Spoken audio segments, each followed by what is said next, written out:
tentang barang hilang dan ternyata dompetnya ada di kantor polisi. Nah, sepeda itu dicuri, guys.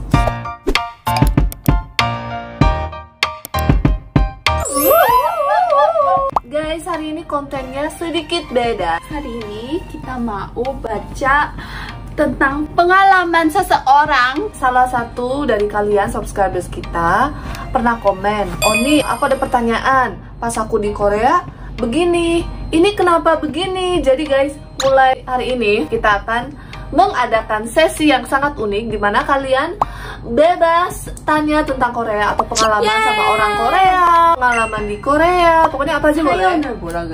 Dalam bahasa Korea itu sayon ilki. Aku belum baca ya emailnya. Kita sambil reaksi, guys. Jadi kalau kalian ada kayak cerita yang kalian ingin kasih tahu kita atau kalau kalian mau curhat, "Oh nih aku lagi PDKT sama cowok Korea, mereka kok kayak gini sih," iya, misalnya. kayak gitu. Terus kita bikin konten gitu loh, guys. That's right. Oke, panjang banget, say. Kayak esai. Selamat malam, Kak Priscilla. Halo. Yang menuliskan komentar tentang keingintahuan saya terhadap sikap orang Korea tentang barang hilang dan diarahkan Kak Priscilla untuk email detailnya. Nah, Barang hilang. Iya. Jadi tentang bahan hilang di Korea ya. Bahan. Iya. Bahan atau barang? Barang hilang. Barang hilang di Korea, guys. Aku saranin kan kirim email aja biar lebih jelas. Aku kan penasaran juga. Kalau misalnya kalian mau curhat atau mau tanya tentang sesuatu, mending email aja, guys. Oke. Yang saya ingin tanyakan, mungkin supaya kakak tidak bingung, apa ada nilai norma yang ditanamkan pemerintah Korea atau orang tua masing-masing ke anaknya tentang jika menemukan barang di jalan yang bukan milik kita, maka jangan ambil barang itu. Kenapa orang-orang Korea berintegritas tinggi? Misalnya, saya kenal seseorang yang pernah ke Korea. Orang ini pernah kehilangan dompetnya di bus. Dompet? Iya. Itu bahaya banget sih. Dia bingung harus bagaimana kan? Pas dia coba lapor polisi terdekat, ternyata dompetnya ada di kantor polisi. Karena jujur kak, kalau di Indonesia, jika pernah kehilangan sesuatu apalagi di jalan, bukan di tempat seperti kafe, mall, atau rumah makan. Orang-orang yang berintegritas seperti orang Korea itu jarang sekali adanya. Karena kalau sudah hilang, anggapnya jadi kalau udah hilang mah udah jadi milik orang lain. Bahkan buat cari barang hilang, kita mengandalkan sosial media, sosmed untuk menari. Menari. Oh, mencari. Ini menari, dia typo. Oh, typo. Bukan aku, saya dia yang typo. Oke, baik. Oke, mencari. Itu pun tergantung sama orangnya, jujur atau enggak, mau balikin barangnya atau enggak. Saya tidak melabelkan orang Indonesia tidak jujur ya kak, karena buktinya tetap masih banyak kok teman-teman Indonesia yang jujur. Takutnya kakak jadi parno atau gimana, tapi kalau di jalan raya, di tempat umum, di Indonesia tidak seaman di Korea kak. Semoga kita semua selalu aman dimanapun kita berada. Sekian kak, semoga keingintahuan saya dapat kakak pahami. Jika belum jelas maksudnya, beritahu saya akan. Terima kasih banyak. Terima kasih Amanda untuk sharing story kamu. Berarti temen dia ya, ini pengalaman temennya. Jadi dia pertanyaannya itu kok bisa gitu ya? Orang Korea kok bisa nggak ambil barang gitu ya? Iya, padahal udah hilang gitu loh. Kok bisa ya? Mari kita coba memikirkan bersama-sama. Ini nggak ada jawaban salah atau benar guys. Ya ini hanya pendapat kita doang. Sebagai orang Korea, aku pikir ini karena orang Korea itu sangat mementingkan harga diri dan nunci. Nunci itu dalam bahasa Indonesianya nggak ada guys. Kita nggak bisa. Sangat susah untuk jelasin. Nggak ada. Nggak ada kata yang tepat gitu loh guys. Kita terlalu fokus dan terlalu peduli apa yang orang lain pikir tentang kita. Jadi misalnya nih, ada dompet ya di jalan atau di kafe atau misalnya di bus. Kalau kita ambil, selain hati nuraninya nggak enak, ambil kan pasti dilihat tuh sama orang lain. Orang itu ngapain ya, padahal jelas bukan dompet dia.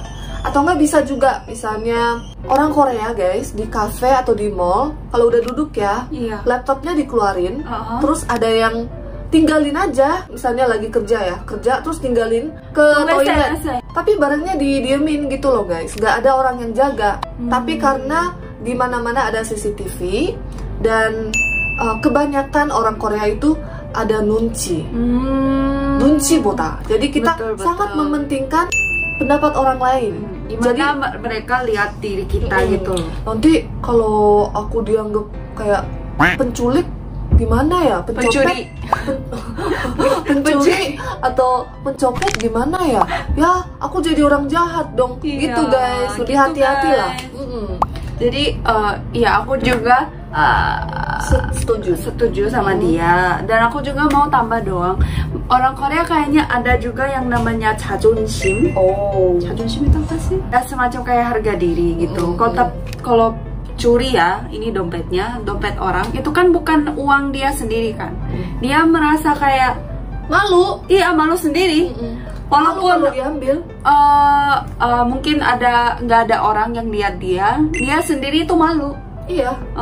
Karena ya jelas nggak etis ya kalau kita Iya dong. ambil dompet orang lain. Tapi bukan berarti semua orang Korea baik guys. Iya guys. Ada juga yang nggak etis, ada juga yang banyak pencuri, banyak pencopet juga. Cuman di Korea rata-rata di mana-mana ada CCTV. Terus ada yang namanya Bunsilmul Center. Oh iya iya. Kayak- Lost and found.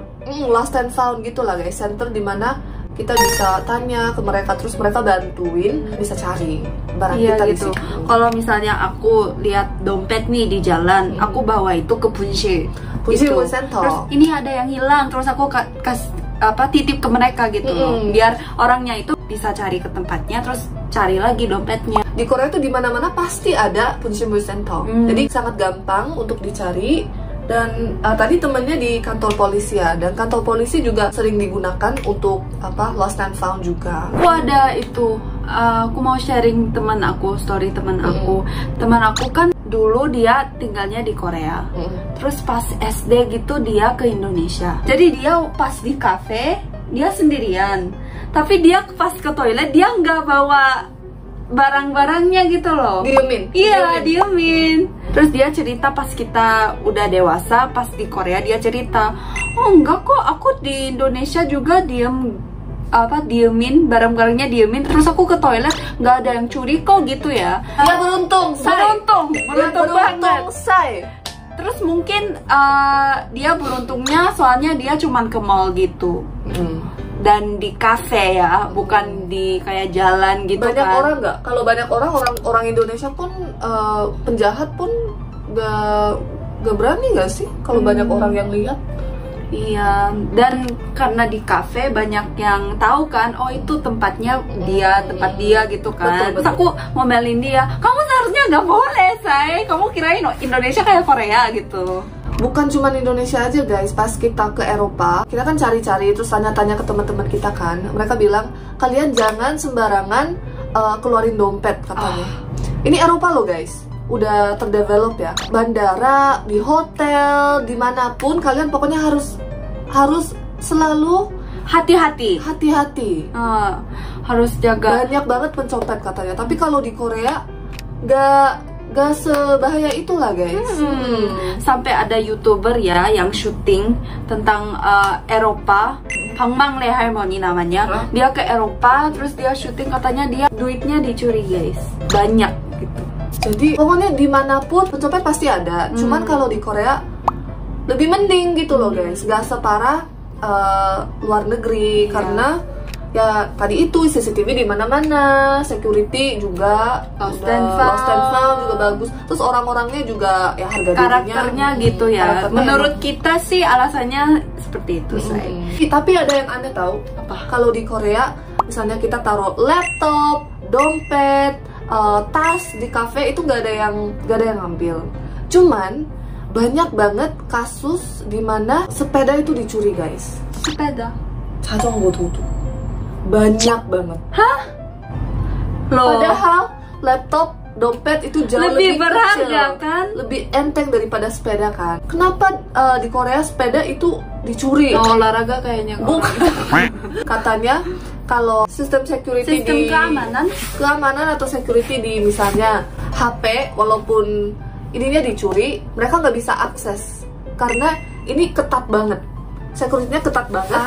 Dan mereka bisa cari, oh ternyata HP saya di sini, lokasinya kan kelihatan.